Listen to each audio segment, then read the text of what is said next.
ਅਸਲਾਮੁਅਲੈਕਮ। ਸੁਣਾ, ਪੀਰ ਹੋਣ ਦੇ ਨਾਲ ਨਾਲ ਮੈਂ ਇੱਕ ਕਾਸ਼ਤਕਾਰ ਵੀ ਹਾਂ। ਹੁਣ ਤੁਹਾਨੂੰ ਟੁੱਕਾ ਵਾਸਤੇ ਲਿਖਣਾ ਜੀ। ਆ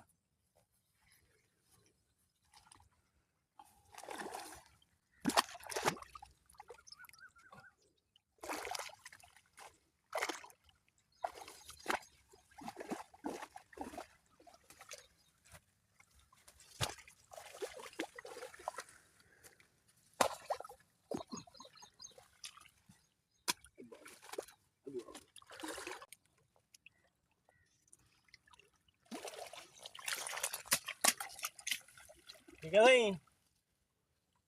ਕਾਸ਼ਤਕਾਰੀ ਹੋਣ ਦਾ ਸਬੂਤ ਦੇ ਦਿੱਤਾ ਤੈਨੂੰ।